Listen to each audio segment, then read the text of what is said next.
Siang itu, suara ketukan palu hakim terdengar nyaring 3 kali, menggema di ruang sidang yang dingin. Bagi Arini, suara itu terdengar seperti pintu besi penjara yang ditutup dengan paksa. Tok, tok, tok. Dengan ini, gugatan perceraian dikabulkan. Arini tertunduk. Air matanya sudah kering setelah berbulan-bulan menjalani sidang yang melelahkan.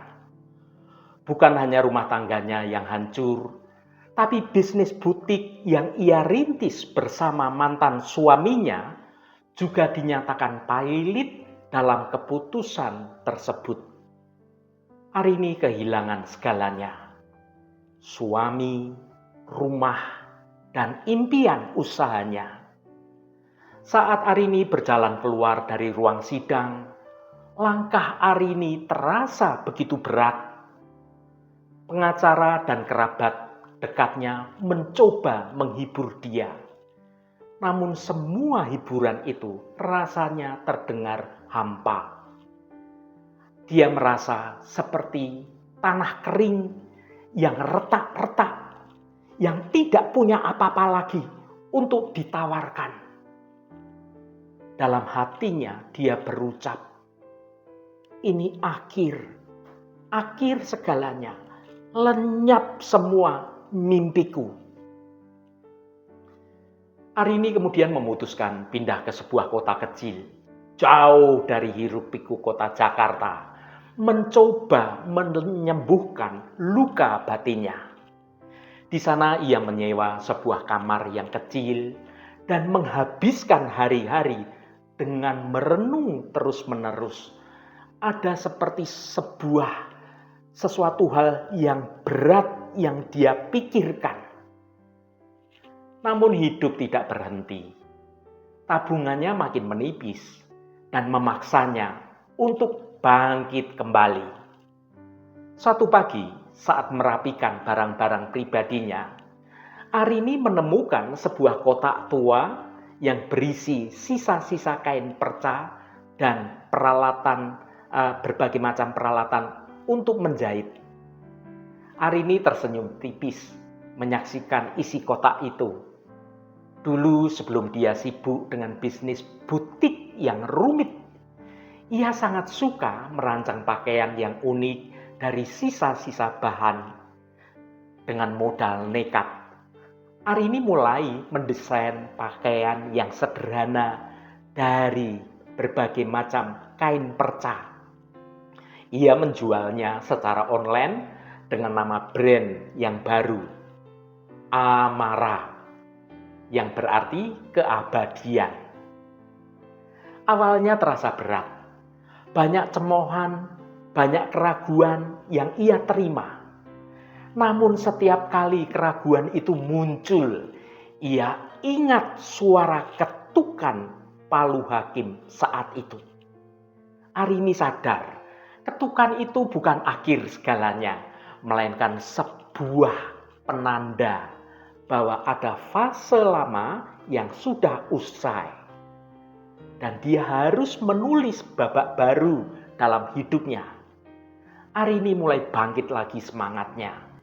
Ia menuangkan semua rasa kehilangan, semua rasa kesedihannya ke dalam suatu desain-desain pakaian yang unik, yang baru. Tidak disangka, gaya bohemian yang ia buat dari sisa kain itu ternyata disukai oleh banyak orang karena keunikannya.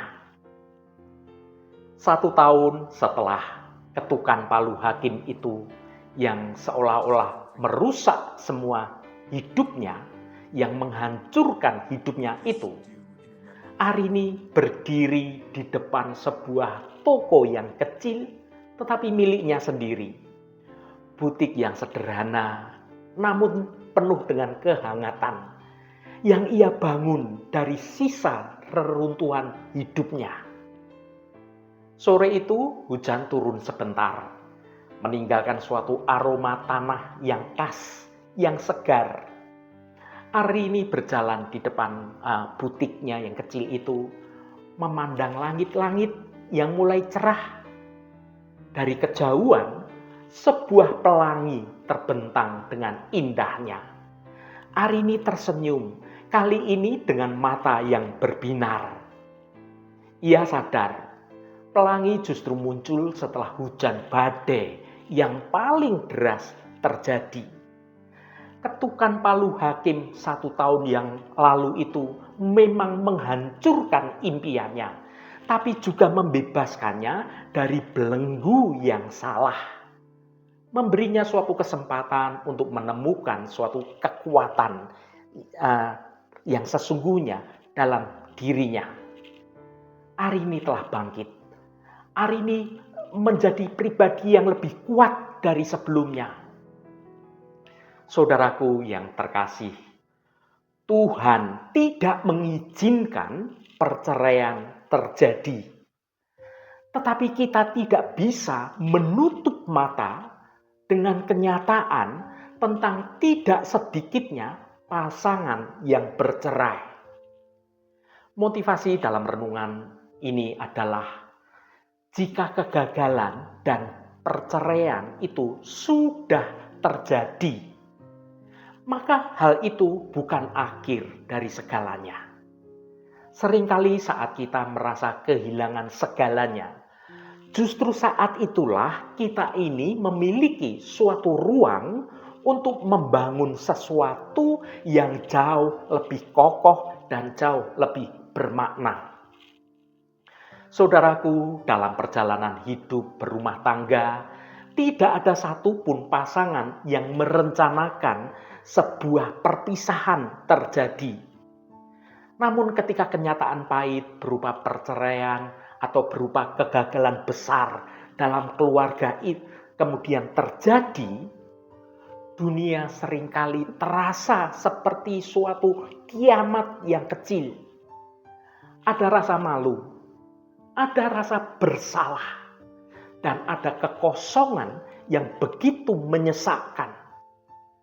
Namun kita sebagai umat beriman, kita ini perlu memahami suatu kebenaran yang sungguh sangat krusial. Kegagalan dan perceraian bukanlah titik akhir dari kasih karunia Tuhan pada hidup kita. Yang pertama, menemukan ruang di balik kehilangan. Seringkali saat kita merasa telah kehilangan segalanya, baik itu status, pasangan, hingga impian masa depan, justru disitulah Tuhan sedang membersihkan lahan hidup kita. Dalam arsitektur rohani, terkadang sebuah bangunan yang rapuh dan penuh dengan retakan-retakan itu, semuanya itu harus diruntuhkan sepenuhnya agar sebuah fondasi yang baru dan fondasi yang lebih kokoh dapat diletakkan, dibangun ulang. Puing-puing kegagalan memang terasa menyakitkan untuk dipandang. Tetapi puing-puing tersebut memberikan kita suatu ruang kosong yang baru. Ruang ini adalah suatu kesempatan bagi Tuhan untuk menulis ulang cerita kita tanpa distraksi dari ego atau dari kesalahan masa lalu yang selama ini menghimpit hidup kita. Yang kedua, Tuhan adalah ahli restorasi. Alkitab mengingatkan kita dalam Yesaya pasal 61 ayat 3 bahwa Tuhan itu sanggup memberikan perhiasan kepala ganti abu. Abu melambangkan kehancuran dan melambangkan duka, sementara perhiasan melambangkan suatu martabat dan juga pemulihan. Perceraian mungkin telah merenggut banyak hal dalam hidup kita, tetapi ia tidak bisa merenggut identitas Anda sebagai anak Tuhan yang berharga. Jangan melihat diri Anda sebagai barang yang rusak, melainkan sebagai suatu mahakarya yang sedang direstorasi oleh ahlinya, yaitu Tuhan kita. Proses ini memang membutuhkan waktu dan juga mungkin air mata. Namun di dalam tangan Allah Sang Penjunan kehidupan, setiap retakan dalam hidup kita itu bisa diisi dengan emas, yaitu tentang kasih karunia Tuhan. Itu yang membuat kita jauh lebih bermakna, jauh lebih kuat daripada sebelumnya. Yang ketiga, membangun fondasi yang lebih kokoh. Kegagalan seringkali menjadi guru yang paling jujur. Lewat kegagalan, kita ini belajar tentang kerendahan hati, tentang pengampunan, dan tentang ketergantungan secara penuh kepada Tuhan. Saat Anda membangun kembali hidup Anda itu tidak lagi membangun di atas pasir ekspektasi manusia yang lemah, melainkan di atas batu karang yang teguh, yaitu di dalam Kristus. Keluarga yang baru atau kehidupan pribadi yang baru setelah badai hidup yang terjadi begitu hebat, seringkali memiliki suatu kedalaman empati dan juga ketangguhan yang tidak dimiliki sebelumnya. Anda akan menjadi pribadi yang lebih bijaksana, lebih mampu mengasihi dengan tulus, dan lebih menghargai setiap detik anugerah yang dari Tuhan.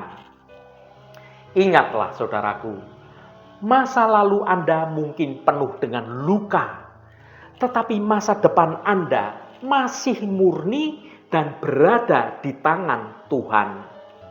Jangan biarkan sisa-sisa reruntuhan itu menghalangi Anda untuk melihat suatu bangunan indah yang sedang Tuhan persiapkan bagi Anda semua. Haleluya, Tuhan memberkati kita semua. Puji Tuhan saudaraku, biarlah melalui renungan motivasi kehidupan dari channel Terang Jalanku ini dapat membangun kehidupan kita semua semakin bertumbuh dalam kedewasaan iman kita. Saudaraku, saya sangat senang sekali dan berterima kasih jika Anda berkenan memberikan komentar pada konten video ini dan Anda bisa menuliskan misalkan nama kota Anda. Anda bisa menulis, "Halo, saya dari Denpasar." Dan bagikan renungan motivasi ini pada teman dan juga pada sahabat Anda yang mungkin saat ini sedang letih lesu batinnya, sedang terluka perasaannya, agar mereka bisa segera bersemangat kembali dalam menjalani kehidupan ini. Terima kasih saudaraku, sampai bertemu kembali. Shalom, Tuhan memberkati.